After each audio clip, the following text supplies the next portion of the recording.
जय नमस्ते। तत्तं शनन्द्यानन्दिमं चेनिनन्दिशः परमितत्पदविन्दिका नम्योऽसीत्यशुभा गुरुवेशे गुपतिरुयि गुपतिज्ञानसहिता तारिणीतरणिसमर्थमुनि गुरुसंसारिणिवा धम्मज्योतौ जिनवरहि अर्थति अर्थः जो है विनाशे भवजो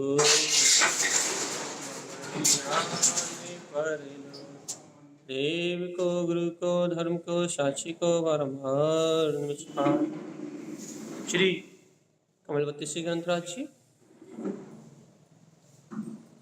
तत्तं च परं तत्तं परमभावधर्षि परं जिनं परमेष्ठि नमामि यं परं देवी देवस्य। बोले श्री कमलवती श्री ग्रंथादिराज की जय जय जय। एक साथ ओम नमः सिद्ध मंत्र को उच्चारण।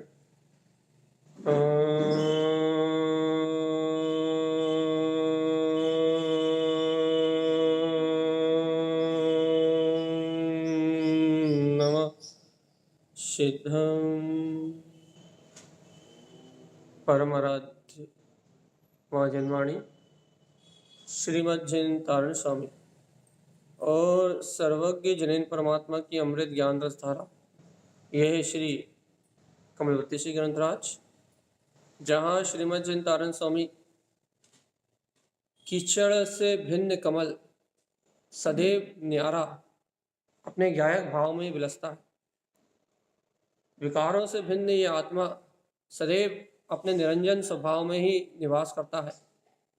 कमल भाव मतलब सब पर्याय भाव से भिन्न, सब परिणमन की भासना से भिन्न, सर्व प्रकार के विकार भाव से भिन्न या कमल भाव। अपन ये सुनते जरूर है बार बार कि कीचड़ में कमल भिन्न है, लेकिन भगवान आत्मा कीचड़ में कमल भिन्न है ये सुनते हैं और कमल को कीचड़ से भिन्न देखते हैं। लेकिन भगवान जी, ये आत्मा इन कर्मों से भिन्न है, ये आत्मा इन शुभ अशुभ परिणमन से भिन्न है। अपने को ऐसा सत्य दिखाई नहीं देता। ये सत्य अपनी दृष्टि में आ जाए, इस सत्य की अनुभूति अपन प्राप्त कर लें। इसलिए श्रीमद् जैन तारण स्वामी ने एक कमलवती श्री ग्रंथ लिखा है भैया। कमल भाव आत्मा गायक स्वभाव में है। कल अपन ने गाथा पढ़ी थी, उसका रिवीजन कर लेते थोड़ा सा 2 मिनट। मन स्वभाव संक्षिप्त। मन का स्वभाव कैसा भैया? मन स्वभाव संक्षिप्त। मन का स्वभाव स्वयं ही नष्ट होने का है। मन स्वयं ही नष्ट होता है, स्वभाव से ही मन क्षणभंगुर है, विनाशिक है भैया। मन की अवस्थाएं अर्थात मन में उत्पन्न होने वाली मिथ्यात की लहरें, मिथ्यात की सारी कल्पनाएं, ये सब विनाश को प्राप्त होने वाली हैं। मन किसी को भी अपना माने, किसी को भी बुरा माने, ये अब अच्छा बुरा, अपना मेरा तेरा पराया, यानी सब मन का जो स्वभाव है वो सब नष्ट होने का है। मन क्षिप्ता कब है, क्षय कब होता है? तो गुरु माया ने कहा मन क्षय होता है कब होता है भैया? जब ज्ञान बलेन विशुद्ध, जब जीव अपने अंतर में सम्यक ज्ञान के बल को प्रकट करता है। अब गुरु मां से पूछा भैया मन से क्या क्षय होता है? तो कह ले उत्पत्ति क्षिपि दृष्टि स्वभावम, संसार की जो शरण रूप भाव है वो संसार के तरफ जो देखने का परिणाम है, राग भाव, द्वेष भाव, मोह भाव, काम भाव, कह ले ये मन से सब नष्ट हो जाते हैं। गुरु महाराज, जब मन से ये सारे भाव नष्ट होते तो क्या होता है कि ना सम्यक ज्ञान के बल से अनमोय ममल मुक्ति गमन, ये जीव अपने ममल स्वभाव का आश्रय लेके मुक्ति में गमन करता है। इतना अपन ने कल वांचन कर लिया था।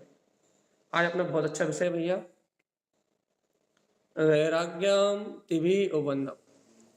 तारण स्वामी कह रहे हैं वैराग्यम तिभि उपन्नम, 3 प्रकार के वैराग्य को उत्पन्न कर। पहले तो ये बताओ वैरागी होना भी है नहीं होना? हाँ, पहले तो ये बताओ इस संसार से विरक्त होने की भावना है भी या नहीं है? है। यदि इस संसार से विरक्त होने की भावना है तो अपन गुरु महाराज की बात समझे कि वैराग्य आखिर कहते किसे? वैराग्य क्या है? वैराग्य का अर्थ बताओ, वैराग्य का क्या अर्थ है? अर्थ है वैराग्य का? हाँ, बोलो जल्दी। हाँ, बोलो जी भाई। ये क्या कह रहा है, श्रद्धा अपेक्षा से बिल्कुल सही कह रहे हो आप। लेकिन ज्ञान और चारित्र की अपेक्षा से जब अपन चर्चा करेंगे तो अभी ज्ञान पर वस्तुओं में धुलमिल हो रहा है, घर गृहस्थी में रह रहा हो, संयोग में रह रहा हो, राग आदि परिणाम का उदय आ रहा है, श्रद्धान तो जमा हुआ है कि मैं ये नहीं हूँ। लेकिन वैराग्य तिव्य उपन्नम, यहाँ आचार्य श्रीमद जिन तारण स्वामी 3 प्रकार के वैराग्य को उत्पन्न करने के लिए कह रहा है। अब वैराग्य कहेंगे किसको? वैराग्य है क्या? सिर्फ श्रद्धा की अपेक्षा से चर्चा नहीं हो सकती। श्रद्धा के बाद ज्ञान भी है, चारित्र भी है। सिर्फ द्रव्यान योग को नहीं माना जा सकता, कर्णाने योग भी है, चरणाने योग भी है। जल्दी कहा भगवान जी, वैराग्यम तिवि उपन्नम, क्या करोगे? 3 प्रकार के वैराग्य को प्रकट करो। तो कैसे कैसे कैसे, क्या है वैराग्य, पहले ये बताओ। बोलो जल्दी, वैराग्य है क्या? कुछ भी बोलो। नहीं पता? कहा है वैराग्य? चलो ये झूम से कोई बोलो, वैराग्य क्या है भैया जी?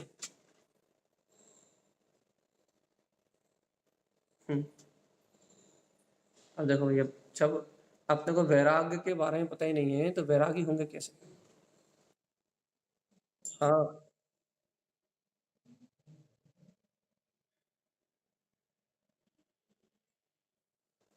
हाँ, ये बात आपने गुरु महाराज की गाथा को पढ़ के बोली है, बहुत अच्छी बात है।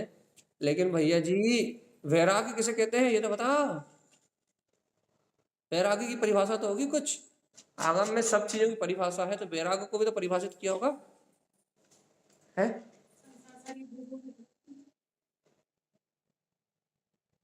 हाँ, 2 लोगों का जवाब आए हैं। आपका भी आया है, वैशाली दीदी का भी आया है। संसार शरीर भोगों से विरक्त होने का नाम वैराग्य है।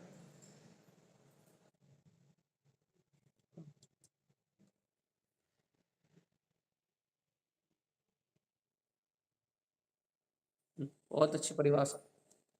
जहां राग दिखाई ना दे उसका नाम वैराग, लेकिन द्वेष दिखाई दे तो क्या भगवान जी? राग ना दिखाई दे कोई बात नहीं, द्वेष दिखाई दे तो वैराग ही है नहीं है? अरे द्वेष दिखाई दे तो वैराग ही है या नहीं है? वैराग मतलब राग खत्म हो गया हो लेकिन द्वेष हो तो?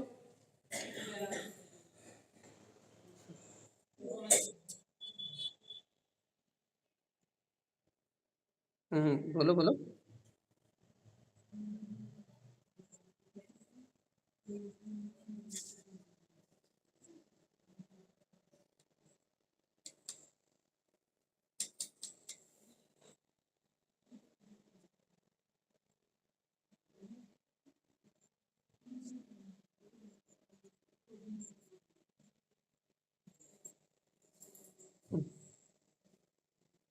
चलिए,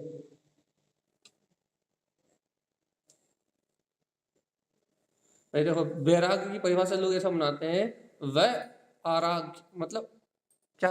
वेर कर लो राग से, राग से दुश्मनी का नाम वैराग। सही है? यदि बता। हाँ, हाँ, जतांद्र।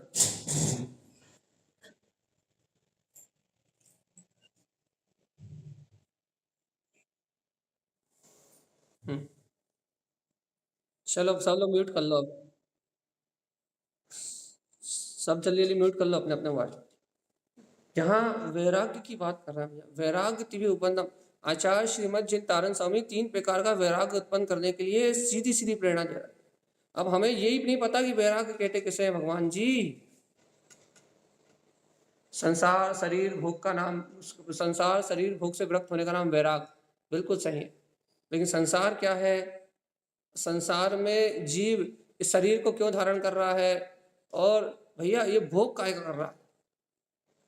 क्या भोग रहा है? संसार शरीर भोग अर्थात कामनाओं वासनाओं में लिप्त ये जीव, इच्छाओं कामनाओं में रत ये जीव भोग क्या रहा है, भुगत क्या रहा है, क्या क्या भुगतान कर रहा है, इसके भुगतान में क्या है? और यदि ये जो भोग रहा है उसको क्या वैराग्य, उससे वैराग्य की सिद्धि कैसे होगी? क्या कोई एक स्थान में जाके एकांत में रहने लगे तो क्या वैराग्य की सिद्धि होगी? ये संसार शरीर भोग के त्याग का नाम वैराग्य, सही है। लेकिन यदि कोई संसार शरीर और भोग मतलब वही कोई भीड़ से अलग हो चला जाए, कोई इंद्रिय विषयों के भोगों से अलग चला जाए और संसार शरीर और कोई शरीर को तपा दे, एकांत में बैठ के साधना करे, कोई क्या बोलते हैं एकांत निवास करने लगे, तो क्या वो वैरागी है? फिर वैरागी है कौन?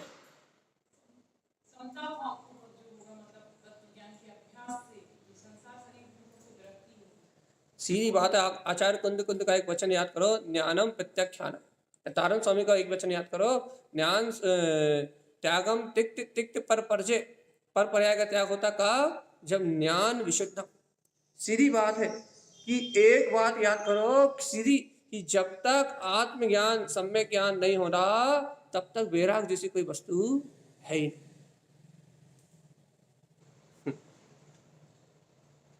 जब तक आत्मज्ञान नहीं हो रहा, जब तक तत्व ज्ञान नहीं हो रहा, जब तक आपको वस्तु स्वभाव का ज्ञान नहीं हो रहा, तो इस संसार में वैराग्य जैसी कोई दूसरी चिड़िया है ही नहीं। क्योंकि वैराग्य त्याग तपस्या सब कुछ सब कुछ सब कुछ ज्ञान के आश्रित है भैया। सम्यक ज्ञान के बिना वैराग्य होता ही नहीं है। वैराग्य क्या है भैया? सम्यक ज्ञान का प्रकाश होना ही संसार से वैराग्य है, बस। इसके अलावा कोई परिभाषा सही नहीं। हाँ, बाकी सारी परिभाषा व्यवहार से है। सब परिभाषाएं बाहर से बताने के लिए है, बाहर से समझाने के लिए है, बाहर से जताने के लिए है। लेकिन भगवान आत्मा निश्चय बात तो सच्ची ये कि ज्ञानम राणम पृथक, सूत्र भी याद नहीं आ रहा, राणम पृथक खानम, ठीक है। लेकिन ये है कि ज्ञान ही प्रत्याख्यान, बिना ज्ञान के वैराग्य नहीं होता भैया, बिना आत्मज्ञान के वैराग्य नहीं होता। जब तक समीचीन ज्ञान आपके अंदर में नहीं है, समता भाव आपके अंदर में नहीं है, वीतराग परिणति अर्थात स्वभाव का श्रद्धान ज्ञान आपके अंदर में नहीं है, तब तक वैराग्य नाम की कोई वस्तु इस दुनिया में है नहीं। चाहे आप एकांत में रहो, चाहे आप जंगल में रहो, चाहे आप इस त्रिलोक के कोई से भी अंतिम छोर में कोई से भी कोने में जाकर रहने लगो, जब तक आपको आपके स्वभाव की स्वीकारता नहीं है तब तक कोई वैराग्य, ज्ञान और वैराग्य का ही जोड़ा है। जब तक सम्यक ज्ञान नहीं होगा तब तक वैराग्य जैसी कोई चीज नहीं होगी। आज वैराग्य की परिभाषा बदला गई है भैया। वैराग्य की परिभाषा एकांत स्थान को दी गई है। वैराग्य की परिभाषा 5 इंद्रियों के विषयों को किसी ने छोड़ दिया हो और कोई मंदिर में रहने लगा हो तो उसे दी गई है भैया। कोई संसार से दूर भग के जंगल में रहने लगा हो तो उसे वैरागी कहा जाता है। कोई भैया उदासीन आश्रम में रहता हो तो वैरागी कहने लगते हैं। कोई क्या बोलते हैं, क्या कहें, उदासीन आश्रम का हो, या फिर कोई कहना घर गृहस्थी छोड़ के धर्मशालाओं में रहने लगे तो उसे वैरागी कहते हैं भैया। कोई कपड़े बदल ले, सफेद कपड़े पहनने लगे तो उसे वैरागी कहते हैं। इस समाज ने, इस मोह में डूबे अज्ञान में समाज ने वैराग्य की परिभाषा को खत्म कर दिया, वैराग्य की बात को खत्म कर दिया। क्योंकि बिना ज्ञान मार्ग के, बिना तत्अभ्यास के, बिना स्वभाव की स्वीकारता के वैराग्य जैसी कोई वस्तु उत्पन्न होती नहीं। लेकिन भैया पूरा संसार निमित्तों से दूर होने को वैराग मानता है। हम ये नहीं कहते कि निमित्तों से दूर होना वैराग नहीं, हम ये नहीं कहते। लेकिन निमित्तों से अलग हटना वैराग्य तब है जब आपके पास आपके ज्ञान का बल हो, समीचीन ज्ञान। मन कब खेपेगा? जब ज्ञान वलेन विशुद्धम, जब अंतर में अंतर तत्व का, अंतर में अंतर चेतना का, अंतर में अंतर ज्योति का बल तो हो कि हाँ मैं ज्ञान में सत्ता हूं। तुम्हें वस्तु स्वरूप भगवान की वाणी में आया हुआ तत्व का, पदार्थ का, वस्तु स्वरूप का बोध तो हो, तब तो तुम त्याग करो, तब तो तुम वैरागी हो। वैरागी कैसे होना है? कहले राग द्वेष से। राग द्वेष, राग से वैर नहीं, राग और द्वेष दोनों से विरक्त है। तो भैया राग और द्वेष से विरक्त कैसे हो गए? जब तक समीचीन ज्ञान का यथार्थ बोध रूप तत्व का प्रकाश नहीं होगा, सम्यक ज्ञान की ज्योति नहीं चलेगी, जब तक वैराग्य जैसी कोई चिड़िया उत्पन्न होने वाली नहीं। गुरु महाराज ने वैराग्य फूलना लिखा है। उस फूलना को लिखते समय गुरु महाराज ने स्पष्ट कर दिया था भैया, क्या क्या कर दिया था स्पष्ट? वैराग्य फूलना में गुरु महाराज ने स्पष्ट कर दिया था कि वैराग्य घर छोड़ के भागने का नाम वैराग्य नहीं है। ये झूठा वैराग्य को वैराग्य नहीं कहते। तो क्या स्पष्ट करा था उन्होंने? स्पष्ट किया था भैया, ज्ञान भावेन विशुद्धम, ऐसा कुछ सूत्र था वहां कि जीव जब अपने ज्ञान भाव के आश्रित होता है तभी उसको वैराग्य माना जाता है। सम्यक ज्ञान की ज्योति जलते ही वैराग्य है। और जब तक भैया सम्यक ज्ञान की ज्योति नहीं जली, जब तक मात्र क्रियाकांड, ये नहीं कह रहे कि आप निमित्तों से मत हटो, लेकिन ये कह रहा है निमित्तों से हटे हो तो वस्तु स्वभाव का अभ्यास करो तो वैरागी हो भैया, और नहीं तो वैराग्य जैसी कोई वस्तु है ही नहीं। वैरागी होना भैया, होना है। क्या काहे से होना है? घर को तो परिवार में बहुत परेशानी है। क्यों परेशानी है? कि घर वाले सुनते नहीं है इसलिए घर से भागना है, बहू हमारी बात मानती नहीं है इसलिए मंदिर में जाकर रहना, बच्चे हमारे अनुसार चलते नहीं है, हमारी इज्जत नहीं करते इसलिए धर्मशालाओं में रहना। भाई भैया हमें तो संसार से बहुत वैराग आ रहा है। क्यों वैराग आ रहा है? भैया हमारा पाप का उदय है, हमारा पुण्य का उदय नहीं है। हमारे पति मर गए, हमारी पत्नी मर गई, हमारे बच्चे मर गए भैया, ना खाने ना कमाने हैं ना कछु नहीं है, कहने लगे क्या करें? वैरागी भैया। मन की इच्छाओं की पूर्ति नहीं हो रही इसलिए वैरागी हो। रुंधी हुई कसाय, अंतर से मन का दबापन, अंतर से मोह की परिणति, मनमानी नहीं हो रही इसलिए वैरागी। और मनमानी होने लगे तो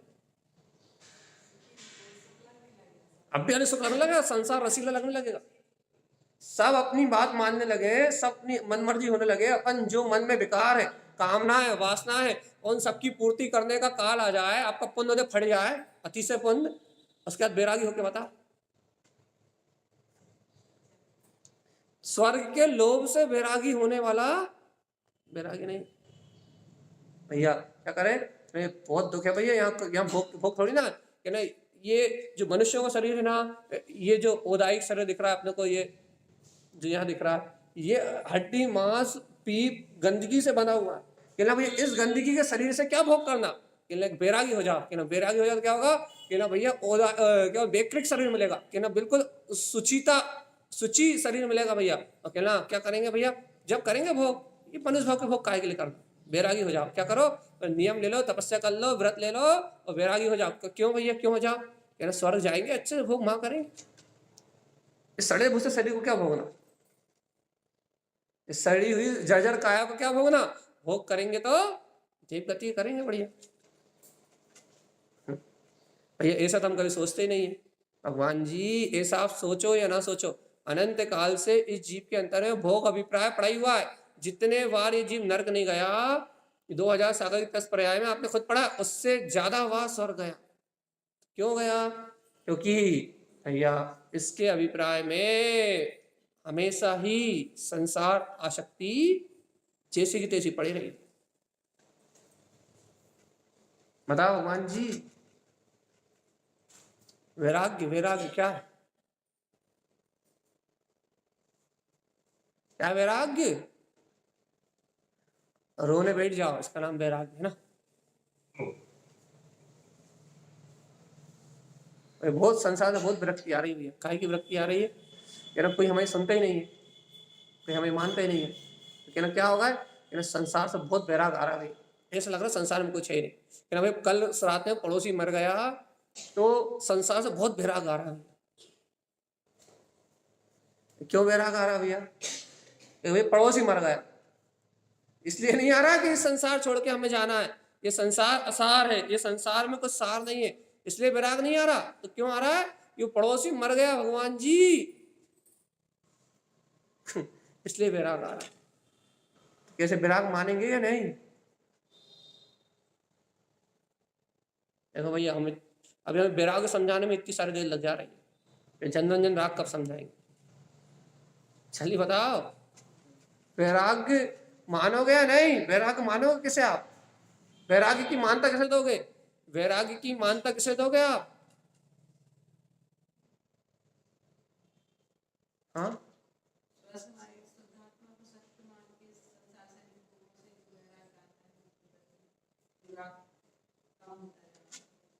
सीधी बात है भैया। स्वभाव को, समीचीन ज्ञान को ग्रहण करने के बाद, तत्व का श्रद्धांत जागने के बाद, वस्तु स्वभाव का हृदय में प्रकाश होने के बाद, फिर जो मिथ्यात्व मोह राग आदि परिणामों से विरक्ति आती है, मिथ्यात्व मोह राग आदि कसाय परिणामों से विरक्ति आती है, उसका नाम वैराग्य माना जाता है।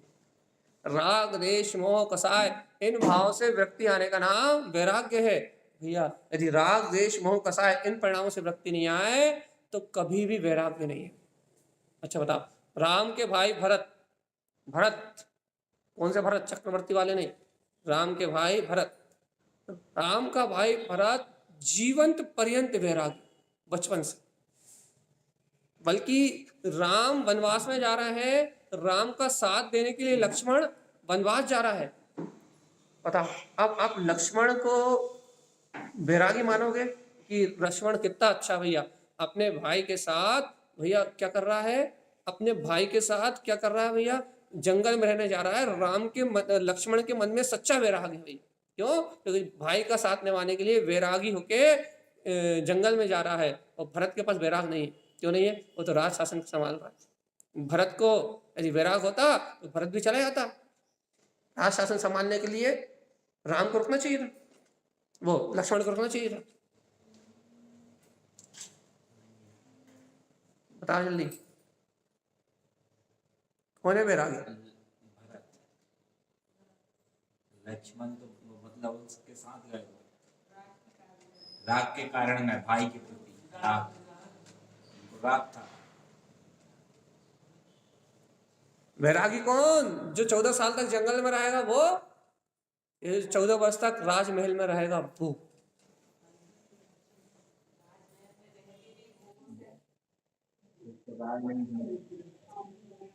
राग नहीं था।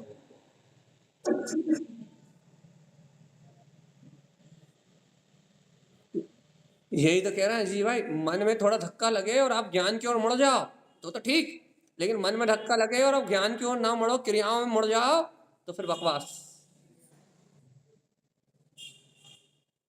जल्दी बताओ भगवान जी, हम स्पष्ट शब्दों में पूछ रहे हैं कि भरत वैरागी या राम वो लक्ष्मण वैरागी? बस।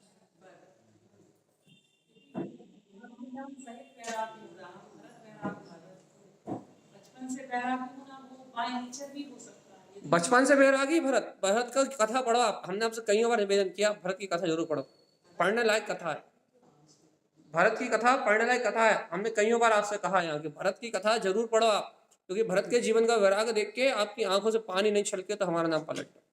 इतना गजब का वैराग्य है उसका कि वो राजमहल में दीक्षा लेने की तैयारी में था वो, लेकिन पिताजी ने कहा कि भगवान जी शासन कौन संभालेगा, दीक्षा साधु होने वाला था भगवान जी। लेकिन भाई को, वो तो शुरू से वैरागी था, शुरू से विरक्ति परिणामी था, दीक्षा ही लेने वाला था।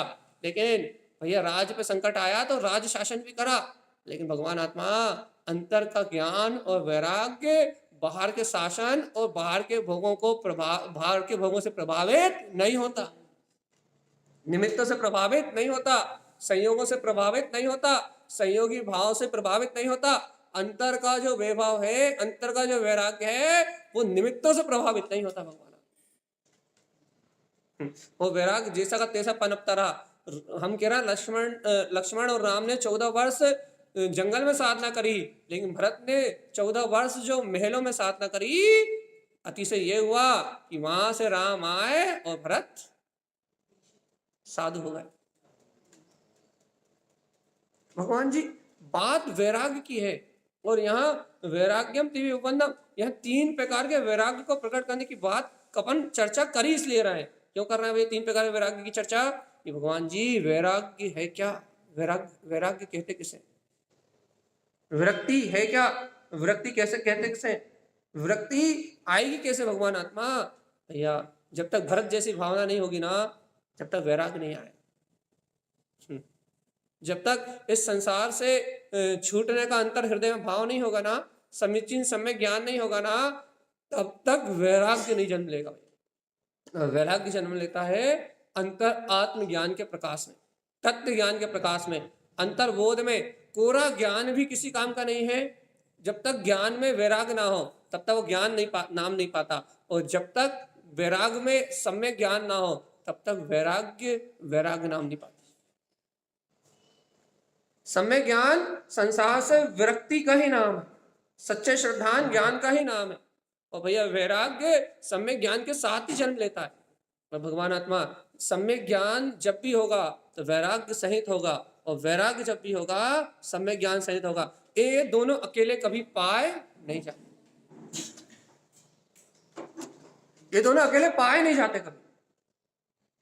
कोई कहे भाई हमें आत्मज्ञान है और भोगों में लिप्त दिखाई दे तो झूठा। कोई कहे कि हमें आत्मज्ञान है, तत्व ज्ञान है, हम तत्व के प्रवक्ता हैं, तत्व के वक्ता हैं, तत्व को जानते हैं, तत्व को समझते हैं, तत्व को सुनाते हैं, तत्व को बताते हैं। कोई कहे कि हम तत्व के वेक्ता हैं, लेकिन यदि उसे वैराग्य ना दिखाई दे तो आप समझ जाओ झूठ, कोरा ज्ञान, खाली। और कोई कहे भैया क्या कि हमें वैराग्य है भैया, लेकिन भैया ज्ञान नहीं है, अनुभूति नहीं है, अंतर की रुचि नहीं है, सम्यक ज्ञान का प्रकाश नहीं है, और कोई जंगलों में रहता हुआ दिखाई दे तो भैया समझ जाना झूठा। जैसे वस्तु स्वरूप की रुचि नहीं है, वस्तु स्वरूप का ज्ञान नहीं है, वस्तु स्वरूप का बोध नहीं है, वस्तु स्वरूप को यथार्थ रूप अनुभव नहीं करता, वो जंगल में भी रहता हुआ दिखाई दे तो समझ जाना घोर अंधकारी, झूठा, एकदम झूठा। ज्ञान वैराग्य दोनों एक साथ जन्म लेते हैं, और जीव के जीवन में दोनों एक साथ आते हैं। जिसे ज्ञान होता है उसे वैराग्य होता ही है, और जिसे वैराग्य होता है उसे ज्ञान होता ही है। दोनों एक साथ चलते हैं। भरत आपको राजमहलों में रहते हुए दिखेंगे, लेकिन भरत अंतर भावना से, अंतर ज्ञान से, अंतर परिणति से, संयोग के बीच में रहता हुआ भी वैरागी है, वासनाओं से रहित जीवन है भैया। और लक्ष्मण की बात करें, भरत की अपेक्षा लक्ष्मण की बात करें तो उसके मन में विकार, राग की विकार धारा है, लेकिन वो रह रहा है जंगल में। इसलिए भगवान आत्मा जंगल में और महलों में रहने वालों की बाहर की पर्याय को देख के वैरागी का निर्णय नहीं किया जा सकता, तो फिर उनकी अंतर ज्ञान की परिणति को देख के निर्णय किया जाएगा, उनकी अंतर की भाव परिणति को देख के निर्णय किया जाएगा कि ये वैरागी है या रागी है, ये मुक्त होने वाली आत्मा है या ये संसार में भटकने वाली आत्मा, इनमें वैराग्य आया है या नहीं आया, इसका निर्णय करेंगे उनकी अंतर भावधारा, उनकी अंतर रुचि को देख के। जल्दी बताओ वैराग क्या है? बोलो बोलो जल्दी बोलो, टाइम नहीं भगवान जी, वैसे समय बहुत जल्दी जल्दी जा रहा है। क्या है वैराग?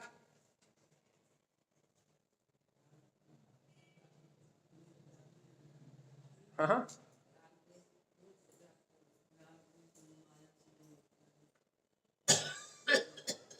आपकी परिणति मिथ्यात्व से विरक्त होने लगे, आपकी परिणति को राग अच्छा ना लगे, आपको अंतर से, बाहर से नहीं, आपको अंतर से राग परिणाम अंतर से सुहाए ना, वो ज्ञान राग परिणति को छोड़ने के लिए तत्पर हो और अपने स्वभाव को ग्रहण करने के लिए तैयार हो, वस्तु स्वभाव का निर्णय करने के लिए तैयार हो, वस्तु स्वभाव को ठोस करके स्वीकार करने के लिए तैयार हो।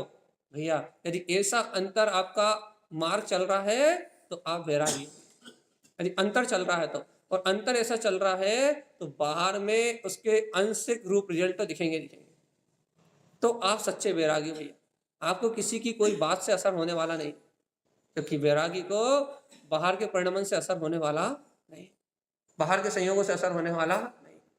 बाहर के परिणमन से, बाहर के संयोगों से असर होता है रागी, देशी, कामी, भोगी, व्यसनी जीवों को। मिथ्याती मोही अज्ञानी जीव है, उन्हें बाहर के परिणाम से असर होता है भैया, वैरागियों का नहीं होता। तो भैया क्या करें, घर छोड़ के चले जाएं क्या? बिल्कुल जाना ही चाहिए, नहीं जाने की तो कहेंगे ही नहीं। लेकिन भैया घर छोड़ के जाने के पहले देख तो लो कि तुम्हारे पास लक्ष्मण जैसी भावना है या भरत जैसी।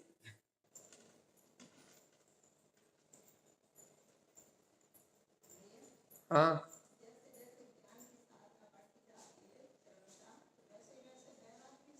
बिल्कुल नियम से कह रहे ना, एक कदम भी आगे पीछे नहीं होता, एक कदम भी। जितना जितना ज्ञान उतना उतना नियम से वैराग, तीन काल में कोई नहीं बदल सकता। और जितना जितना वैराग नियम से उतना आत्मज्ञान। चलिए बताओ भगवान जी, अपनी भावना भरत जैसी है या फिर लक्ष्मण जैसी? राग के वश, राग के वशीभूत होकर ये कर लिया, राग के वशीभूत होकर ये कर लिया।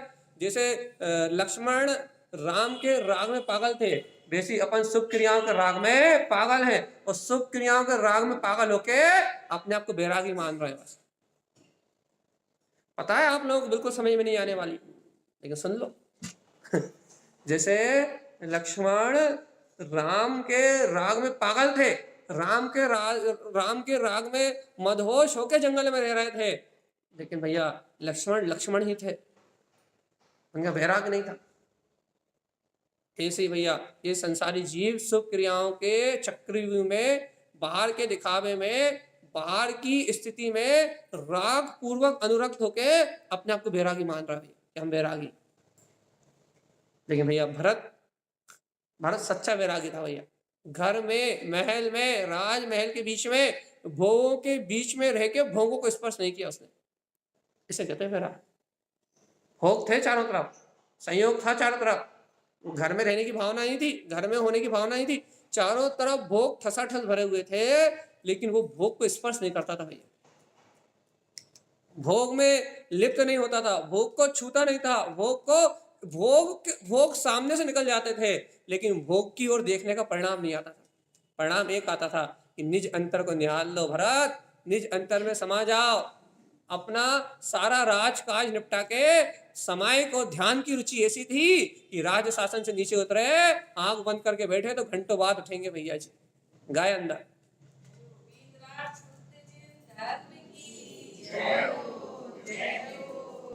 भगवान जी अपन तो चौके से बाहर निकल के आंख बंद करके नहीं बैठ पाते, वो तो राजमहल से पूरे 3 खंड का राज संभालने के बाद सीधे सिंहासन से नीचे उतर के बैठे, और पता लगा कि भरत जी को उठाने के लिए 2, 4, 6 घंटे बाद लोग आएंगे। भगवान जी, भरत जी उठ जाओ, आप अभी संसार में हो, ये याद दिलाना पड़ेगा उन्हें। अभी आप संसार में हो, अभी आप संसार में रह रहे हो भगवान जी, अभी आपके ऊपर जिम्मेदारियां हैं, ये भरत को याद दिलाना पड़ेगा। और अपन इसे भूलते ही नहीं है कि घर मेरा है, परिवार मेरा है, जिम्मेदारियां मेरी हैं, ये संयोग मेरे हैं, इन सबकी व्यवस्था मुझे बनाना है, इन सबके संयोग मुझे चलाना है, इन सबकी याद अपनी स्मृति से इन सबका स्मरण जाता नहीं है, और भरत जी को इन सबकी याद आती नहीं। बता भगवान जी कौन है वैरागी? कथा कौन है वैरागी?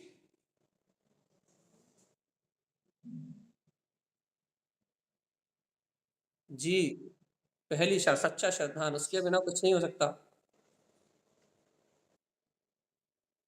वस्तु स्वभाव के बोध के बिना हो ही नहीं सकता। और अनंत बार हो गया तो भी क्या कर लिया, वैराग के नाम पे तुमने जंगल में रह के आ गए अनंत बार, तो अपन 9वें ग्रह तक की कहानी क्यों पढ़ते भैया? 9वें ग्रह तक गया देव, एक इंद्री भैया, एक इंद्री पर्याय में जन्म हो गया भैया। ये कहानी पढ़ते क्यों? ये कहानी किस लिए? ये कहानी इसलिए तो है भगवान जी, वैराग्य की विराधना करने के लिए नहीं, वैराग को जानने के लिए। वैराग होता है अंतर अनुभूति से, अंतर रुचि से, वैराग होता है अंतर बोध से। वैराग कोई क्रिया से जन्म नहीं लेता, वैराग्य किसी बाहर की स्थिति से जन्म नहीं लेता, वैराग्य परिस्थितियों बस जन्म नहीं लेता, वैराग्य जन्म लेता है ज्ञान पूर्वक। भैया जो वैराग, यदि मान लो किसी के पास असाता कर्म का उदय आ जाए, असाता कर्म का उदय आ जाने के कारण यदि कोई वैरागी हो जाए, वैरागी हो जाए मतलब बाहर से कुछ सब कुछ त्याग, जैसे संसार बुरा लगने लगे, तो इस स्थिति के वैराग को वैराग नहीं कहेंगे। हाँ, संसार में असाता वेदनी कर्म का उदय आ जाए और वो अपने ज्ञान मार्ग को चुन के वैरागी हो जाए तो ठीक। लेकिन भैया संसार में विपरीत अवस्था आने के कारण से वैरागी दिखने लगे लेकिन आत्मज्ञान को प्राप्त न कर पाए, लेकिन क्रियाएं वैरागियों जैसी हो तो उसे वैराग्य नहीं कहें। वैराग्य का जन्म ज्ञान से है, वैराग्य का जन्म आत्मबोध से है, वैराग्य का जन्म तत्व के विचार से है, वैराग्य का जन्म अपनी अंतर शक्ति को जानने से है। बिना अंतर शक्ति को जाने वैराग्य जैसी कोई शक्ति उत्पन्न होती नहीं।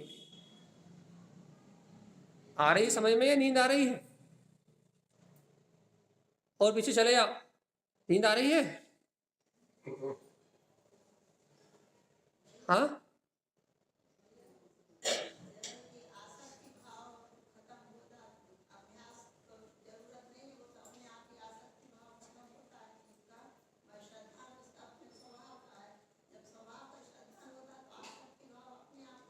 सीधी बात है। अज्ञान का नाम वासना है। तत्व श्रद्धान जैसे जैसे बढ़ता है अज्ञान की वासना मिटती है, और अज्ञान की वासना जैसे जैसे खत्म होती है संसार रूपी आशा का गड्ढा, इच्छा का गड्ढा, वासना कामनाओं का गड्ढा जैसे जैसे तत्व श्रद्धान आत्मज्ञान के बल पे बढ़ता है वैसे वैसे जीव वैरागी होता है, अपने आप होता है।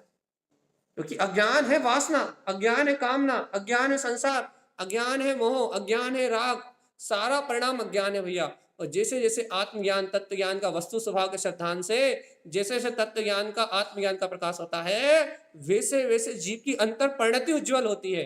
इच्छाओं और वासनाओं का गड्ढा भराता है, पुरता है भैया। इच्छाओं और वासनाओं में आप शुभ अशुभ कितना भी डाल दो लेकिन वो आग है। देखो भाई, अपन कहते हैं ना, यदि कोई यज्ञ हो रहा हो उसमें घी डालो तो क्या होगा?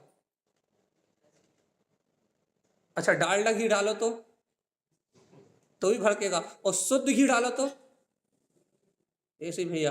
ये संसार रूपी यज्ञ में, अज्ञान रूपी यज्ञ में तुम शुभ परिणाम का घी डालो तो भी वो अग्नि भड़केगी, और तुम अशुभ परिणाम का घी डालो, डालडा डालो तो भी वो घी डालते ही वो अग्नि भड़केगी।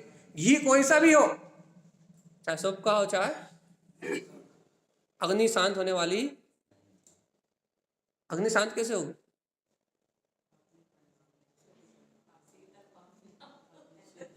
सीधी बात है। अंतर शीतल जल डालो उस पे, अंतर शीतल जल डालोगे, अंतर शीतल समता भाव का जल डालेगा, अपने समीचीन ज्ञान का भाव प्रकट होगा, तभी वो अग्नि शांत होगी। उसके अंदर आप कितने खाद्य पदार्थ डाल दो, गेहूं डाल दो, आटा डाल दो, चावल, जितना डालो सब होम ले जाएगी। ऐसे ही भगवान आत्मा जब तक इन परिणामों के चक्रव्यूह में लगे रहोगे, शुभ अशुभ भाव के चक्रव्यूह में लगे रहोगे, तो वो अंतर की वासना, अज्ञान रूप वासना, अज्ञान रूप कामना नष्ट होने वाली नहीं। अज्ञान रूप कामना वासना ज्ञान रूपी शीतल जल से, जायक तत्व की शीतल परिणति से, अंतर आत्मा के शीतल निस्तत्व के बोध से उस अज्ञान परिणति का जो अंदर वासना अग्नि धधक रही है, राग की आग जल रही है, उस राग की आग का समान मात्र सम्यक ज्ञान की ज्योति में अपनी ध्रुव परिणति के अलावा किसी से होने वाला है। अब तुम बाहर में कितने उपद्रव कर लो, मोक्ष तो सम्यक दर्शन ज्ञान चारित्र से ही होगा। समझ में आ रहा है? ऊपर से जा रहा है? ऊपर से तो नहीं जा रही, नींद तो नहीं आ रही, नहीं आ रही। यदि नींद नहीं आ रही, ऊपर से नहीं जा रही, तो आज ही देखो गुरु महाराज देखो कितने अच्छे, कितने प्रेम से बोल रहे हैं कि हे भव्यात्मा वैराग्यम तिभि उपन्न, 3 प्रकार का वैराग उत्पन्न करो।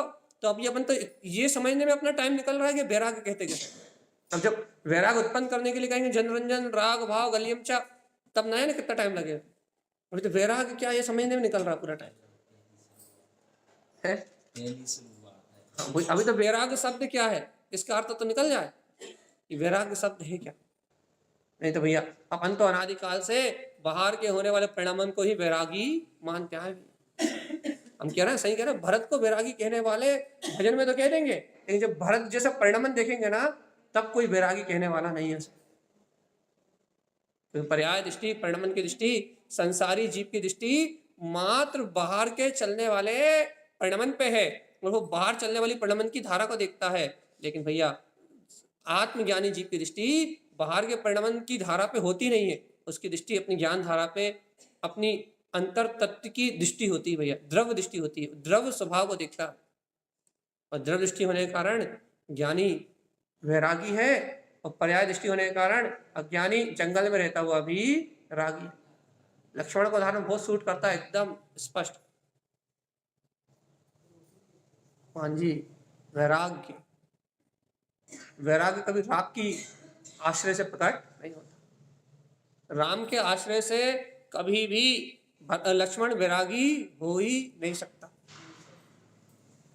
राग के आश्रय से, शुभ क्रिया के आश्रय से राम को शुभ का प्रतीक मान लो, राम के आश्रय से भरत लक्ष्मण कभी वैरागी हो ही नहीं सकता। और भगवान जी टीवी में जो कथा दिखाते हैं वो तो बिल्कुल झूठी है कि भरत मोह करता था, ये करता था, वो करता था, राम के मोह में था, सब झूठी बातें हैं। तो क्या कह रहा है भैया, भरत सच्चा वैरागी, उसने इस प्रसंग को, वो तो दीक्षा लेने जा ही रहा था, उसको तो संयम लेने का भाव हो ही गया, साधु पद धारण करने जा ही रहा था, दीक्षा ही होने वाली थी। लेकिन उसके पहले घटना घट गई, क्योंकि कर्मोदय किसी को नहीं छोड़ते। 14 साल का और लंबा इंतजार हो गया।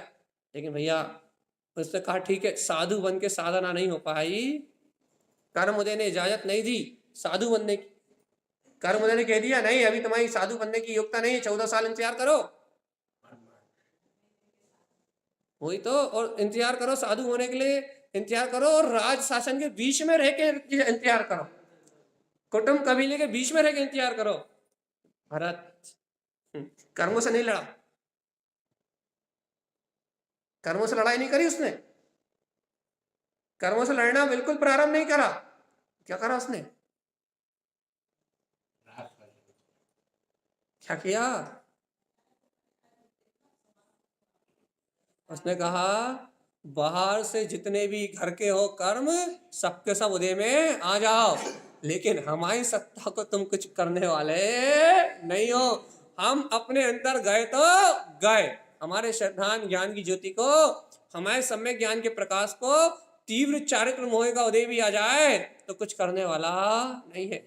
आ जाओ कर्मों की सेना, जितने बचे हो 14 साल में, तुम जितने बचे हो उतने और अच्छे हो जाओ।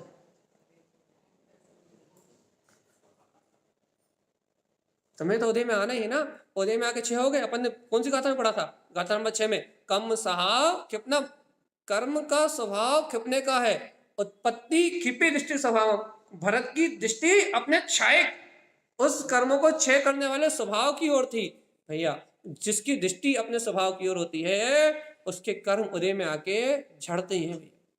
और जिसकी दृष्टि स्वभाव की ओर नहीं होती, उसे कभी वैराग्य हो ही नहीं सकता। एक गुरु महाराज के ग्रंथ है, भगवान जी वैराग्यम तीव्रबंधनम, 3 प्रकार के वैराग्य को जगा। गुरु महाराज कैसे जगाए, पहले उन्होंने पूछा तुम्हें वैराग जगाने के लिए पहले पता है वैराग आता कैसे, गुरु महाराज जय नहीं पता वैराग आता कैसे, जगाओ कैसे। अब भी हम कहेंगे जन रंजन राग भाव गलियम, जनता से राग छोड़ो, यही पता नहीं कि जनता कौन है और राग क्या है। और यदि कह भी देंगे जनता से राग छोड़ो, तो कहोगे भैया घर से राग छोड़ने के लिए हमें जंगल जाना पड़ेगा।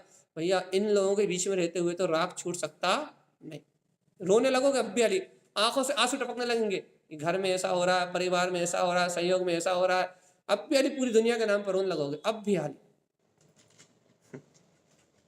अरे बिले हम कहें जनरंजन राग गलियम चा, जनता का राग गलाओ, तो क्या कहोगे भैया, वो तो बच्चों से बहुत मोह है भैया।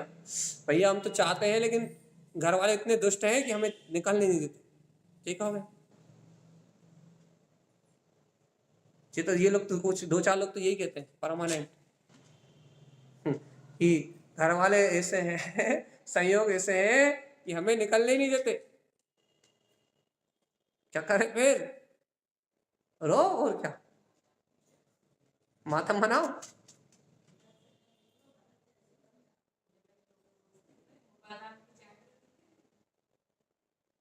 यही तो कह रहे हैं भगवान जी, धर्म नहीं करने के लाखों बहाने, सत्य को नहीं ग्रहण करने के लाखों बहाने, तत्व को ना पीने के लाखों बहाने, जितने चाहते बना लो भाई।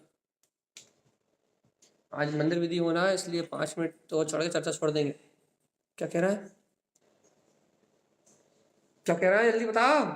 वैराग्यम त्रिविध उपन्नम, 3 प्रकार के वैराग को उत्पन्न करना है, और ऐसा वैराग उत्पन्न करना है कि जिसके बाद अपने को दोबारा संसार में आसक्ति का भाव उत्पन्न ही ना हो, और आसक्ति के भाव को नाश करने वाला एकमात्र सम्यक ज्ञान का प्रकाश, इसके अलावा कोई दूसरी वस्तु। कब कब हो रहा है ज्ञानी, कब हो रहा है आत्मज्ञानी, कब हो रहा है भेद विज्ञानी, कब कर रहा है तत्व का निर्णय, कब कर रहा है वस्तु स्वरूप की स्वीकारता। भगवान जी जल्दी बता दो, आधा जीवन खत्म हो गया सुनते सुनते, बचा कुछ आधा, ये और खत्म करना है क्या?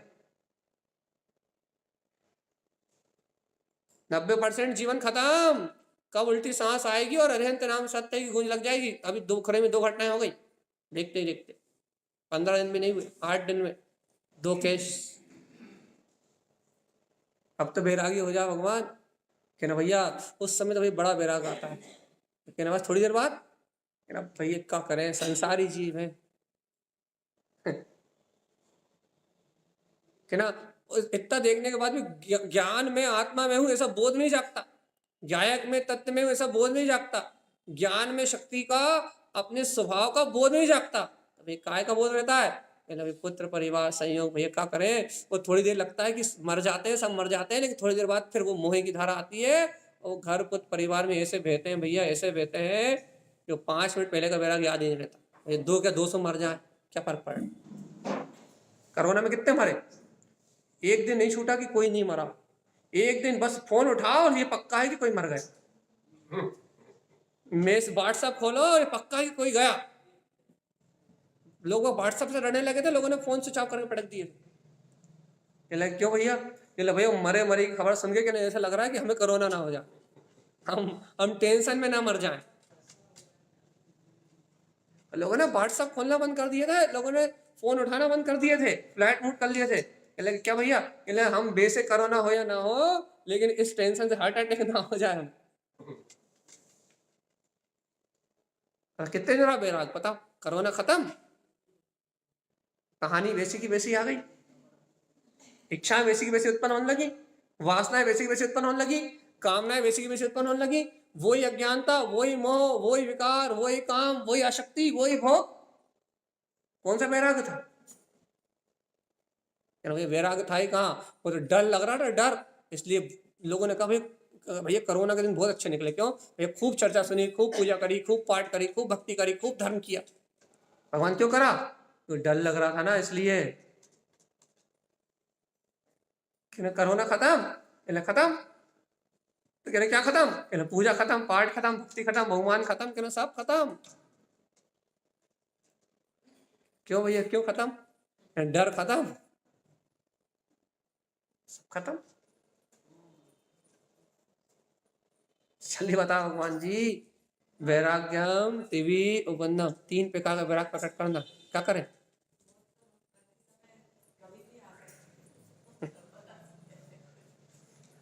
लेकिन कोरोना सामने खड़ी दिख रही थी ना। तो ये देखो, अपन खूब सुनते रहे, खूब सुनते रहे, खूब सुनते रहे, खूब सुनते रहे, लेकिन सुन के जब तक अपने श्रद्धा नहीं करेंगे, ये निष्ठा नहीं करेंगे, ये अंतर से स्वीकार नहीं करेंगे भगवान आत्मा कि मैं ज्ञान में अभेद ज्ञायक तत्व परमात्मा हूँ, वो मेरे अंतर का ज्ञान का प्रकाश, वह मेरे अंतर की ज्योति, वह मेरे अंतर की वीतरागता का सहकार ही मात्र मेरी मुक्ति का कारण है। इसके अलावा दूसरा मुझे कोई मुक्त करने वाला इस पूरे संसार में, इस पूरे ब्रह्मांड में नहीं है। वैराग तभी है जब तुम्हारे अंतर में ज्ञान का दीपक है। और भैया ज्ञान का दीपक है तो तुम महलों में भी बैरागी हो, यदि आत्मज्ञान का दीपक नहीं है तो तुम मंदिर में आके भी, धर्मशालाओं में रह के भी रागी, द्वेषी, व्यसनी, कामी, भोगी। भैया ये संसारी जीव अज्ञान के कारण से, इन वासनाओं से, इन विभाव परिणामों से, इन कसायों से, इन विकार परिणतियों से लदा हुआ है। इन व्यसनों से, वासनाओं से ये जीव लदा हुआ है, अंतर से भरा हुआ है इसका चित्त व्यसनों और वासनाओं से। क्यों भरा हुआ है भैया? क्योंकि इसे समीचीन ज्ञान का प्रकाश नहीं है। और यदि वस्तु स्वरूप समीचीन ज्ञान का प्रकाश हो जाए तो ही जीव इन परिणामों से, इन अशुद्ध परिणामों से विरक्त हो सकता है, और जब अशुद्ध परिणामों से विरक्त होगा तब हम वैराग्य की चर्चा करेंगे। यदि अपने को भैया आत्मज्ञान हो जाए, तत्वबोध हो जाए, तो अपन तारण स्वामी की इस गाथा का वांचन करें, और ये तत्वबोध ना हो फिर मतलब ही नहीं। यदि आपको विश्वास नहीं तो अगले नंबर की गाथा पढ़ लो, दर्शन मोहन विमुक्तम। जिसे वैराग आता है सबसे पहले दर्शन मोहिनी कर्म जाता है।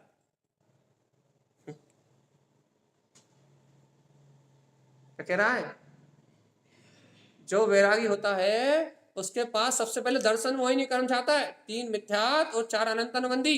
अनंत संसार में एकत्र रूप जो धारणा है, जो पर से मोह का परिणाम है, सबसे पहले दर्शन मोहिनी जाता है। चारित्र मोहिनी की बात ही नहीं करी, चारित्र मोहिनी की बात बाद में करेंगे। फिर दूसरे चरण में कहा रागम दोषम च विषय कलियम च। फिर कहा कि पहले दर्शन मोहिनी से मुक्त होता है, फिर कह दिया उन्होंने राग द्वेष रूप चारित्र मोहिनी के जितने परिणाम है वो सब गल जाते हैं। लेकिन किसके लिए, किसकी बात कर रहा है? आज का विषय हमें ऐसे छोड़ना पड़ेगा अधूरा, आधा अधूरा। भाई कैसे अधूरा? कुछ कह ही नहीं पाए, इतना समझाने में पूरा टाइम निकल गया, 1 घंटा पानी की तरह। कि वैराग्य, वैराग्य क्या, वैराग्य क्या है, अभी भी समझ में नहीं आई।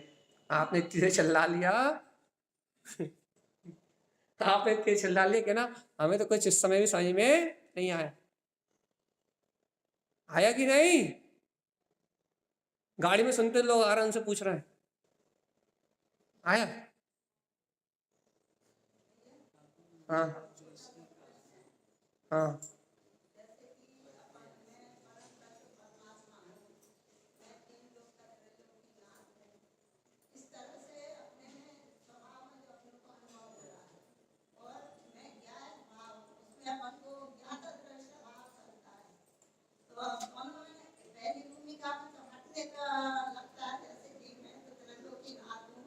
सामने वाली जो चल रही है धारा उनसे हटते हैं, और दूसरे भाव में वो धारा चलते हुए भी उनको देखते हैं। इसमें मतलब क्या फर्क है भैया? एक में जब जीव हटने का प्रयास कर रहा है, हटने और बचने का प्रयास कर रहा है, तब उसे भैया बाहर की धाराओं का बोध है। लेकिन एक जीव जो हट ही गया है, अर्थात जो उसे बिनी देख रहा है, वहां हटने का भाव कहां से आएगा? जो अपने में डूबा ही है वो इसे छोड़ दूं ये विकल्प क्यों करेगा?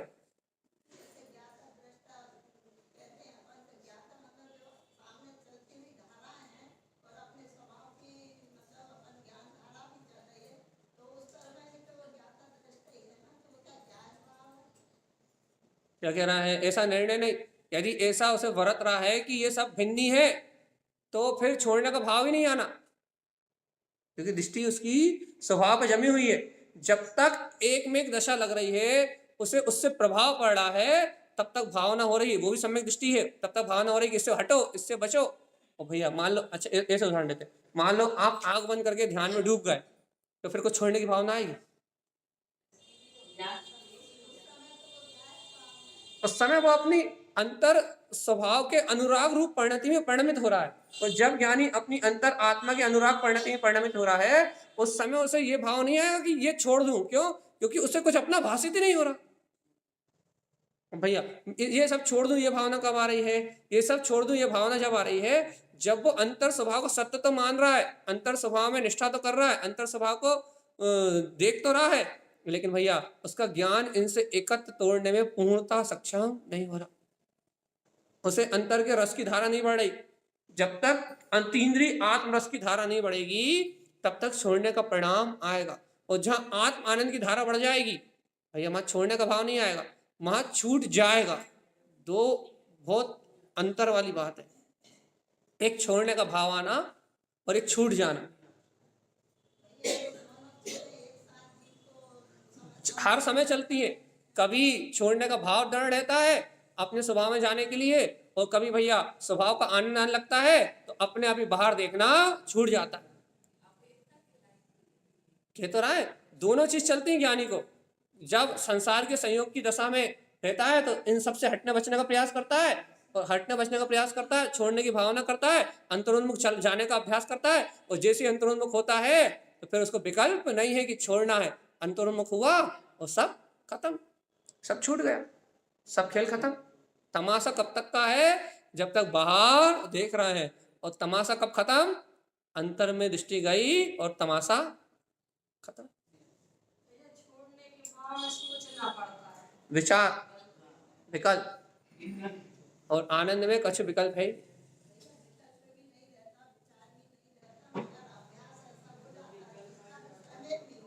जीव को जिन्हें तत्व का श्रद्धान है उनको ये भाव अपने, ये विकल्प ही है, ये भाव अपने आप ही आता है कि मुझे इन सब चीजों से हटना है, इन सब चीजों से बचना है। ये भूमिका ज्ञानी की है। और हटने बचने का अभ्यास करता है वो ऑटोमेटिक, बुद्धि उसमें बुद्धि बल लगता है, लेकिन उसे लगता नहीं कि इसमें मेहनत लग रही है। अज्ञानी को लगता है कि बहुत मेहनत लग रही है हटने में, बचने में, छोड़ने में। अज्ञानी जीव है जब वो हटता है, बचता है, तो उसे लगता है बहुत कष्ट हो रहा है, बहुत मेहनत लग रही है, बहुत समय लग रहा है। लेकिन जिन्हें तत्व का अभ्यास हो जाता है उन्हें मेहनत नहीं लगती, उन्हें लगता है विरक्त अपना होना अपना स्वभाव है, विरक्त होनी अपनी शक्ति है, विरक्त होना अपना स्वभाव है भैया। तो उसे सहज होता है सब कुछ। और भैया ये सहज क्रिया होते होते, ये सहज अभ्यास होते होते, जब एक पल के लिए भी यदि वो अंदर जाता है, एक समय के लिए भी स्वभाव को दिखता है, तो फिर अपने आप ही छोड़ने का विकल्प भी छूट जाता है। भैया ऐसा आत्मा का अपना स्वभाव है, ऐसी ज्ञान की अपनी महिमा है। आज अपन इस वैराग्य के प्रसंग को यहीं छोड़ना है, जहां छोड़ा है वहीं से कल उठाएंगे। दृष्टि अपने अभेद तत्व को गम लेती है, बस ये समझ। क्या कह रहा है? जहां से छोड़ा है वहीं से उठाएंगे कल। आप अपनी तैयारी पूरी करके आओ भैया। अपन ने जाना वैराग क्या है, विरक्ति क्या है, वास्तविक वैराग किस समय किस क्षण उत्पन्न होगा। और कह रहे हैं जहां से छोड़ना है, जिस शब्द से छोड़ना है, कल वहीं से उठाएंगे। इसलिए आप रिसाइकल करें, एक बार और अभ्यास करें, एक बार और सुनना, एक बार और सुन ले, अपना तत्व चिंतन बढ़ाएं, अपनी रुचि अपने तत्व की ओर ले जाएं। अब भैया अपन सभी लोगों का जीवन कल्याण की ओर हो, आनंद की ओर, मंगल में हो। इन्हीं मंगल भावनाओं से आचार्य प्रभु सदगुरुवर संत तारण तरण मंडलाचार्य जी महाराज।